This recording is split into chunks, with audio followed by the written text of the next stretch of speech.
about that. There was a time when the headquarters of the Pope and the Roman Catholic Church moved from Rome to the French city of Avignon, which, by the way, is a beautiful city on the Mediterranean. I don't blame the popes for wanting to live there. But listen, do you see what that does?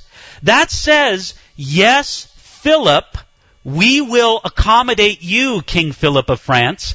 We will even move the headquarters of the papacy from Rome to France to accommodate you. This moving, this geographical moving of the papal see from Rome to Avignon was an admission that the popes were in some way under the powers of the king, and in this sense, under the power of the French king.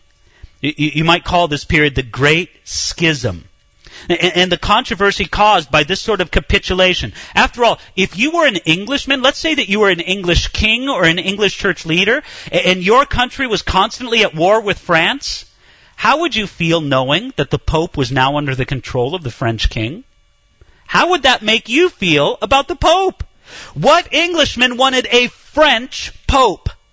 You see, eventually this led to what is known as the Great Schism, where opposing parties supported different popes. Do you understand? At times, during this time of the Avignon papacy, there were 3 supposed legitimate bishops of Rome. The consular movement tried to solve the problem also. You see, let me explain how the problem would arrange. The Pope would escape to Avignon, right, and set up his headquarters there and essentially be under the domination of the French king. Well, the English wouldn't like that. The English were at war with the French. And so the English said, forget it, you're an illegitimate pope. We're going to set up our own pope. And so they set up a rival pope. They elected a rival pope. So at that time, there's 2 popes.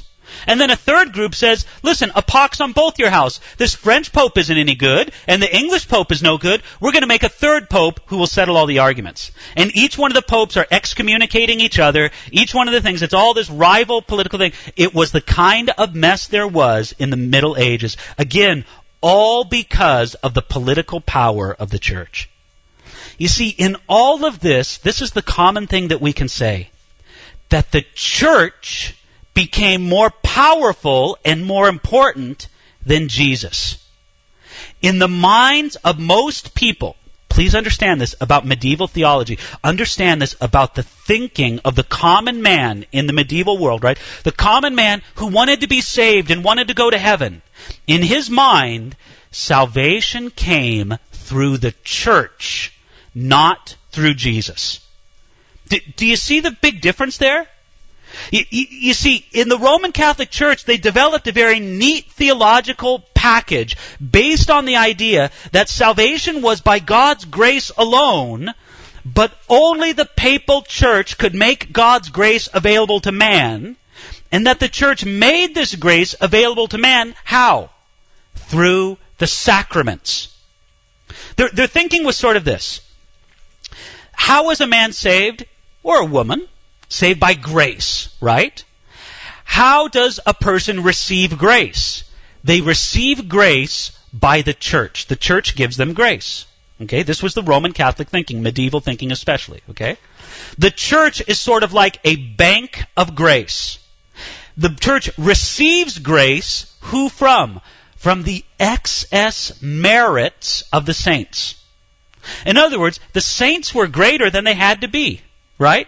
The saints were better than so they had extra grace. They made deposits into the bank of grace. Okay? You need to make withdrawals from the bank of grace in order to get saved. Who's the teller at the bank of grace? It's the individual priest that you deal with, right? You could say the Pope is the president of the bank of grace, right? So you go, you get your grace from the church, through the priest, through the sacraments. Do you know what the sacraments were? Well, what are the sacraments? There's 7 of them. Let's see if we can remember all of them. Number 1, there's baptism, right? Number 2, there's communion. Number 3, there's penance. Number 4, there's confirmation. Number 5, there's marriage. Number 6, there's holy orders, which of course not everybody takes, only the ordained people. And then number 7, there's last rites. Those 7 sacraments are the way, in Roman Catholic and medieval thinking, the way somebody received the grace unto salvation. Now, isn't this great? Because this way, you can know whether or not you're saved, right?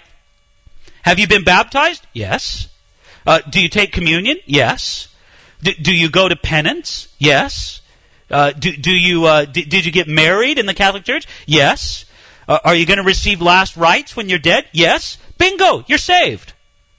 It's a very neat theological package where everybody can just check off the boxes and know that they're saved. Unfortunately, what does it do? It doesn't have anything to do with having a real life towards God or being born again, right? It has to do with receiving grace through these sacraments. In all of this, I want you to see, do you see how it's very true that the church became more important than Jesus? And in the minds of most everybody, you receive salvation from the church and not from Jesus. You see, if grace can only be received through the agency of the church, then all of this system makes sense. But if the believer can come to Jesus and receive grace directly, right? That's what we would say. That's what the Bible says. You don't have to go to the church or through the priest or through anybody else or through the sacraments to receive grace. You can receive grace directly by dealing with Jesus Christ directly. Then all the sacramental system makes no sense at all.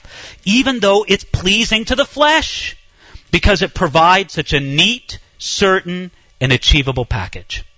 Understanding this Roman Catholic conception of salvation is essential to understanding the whole manner of the medieval church and how it functioned.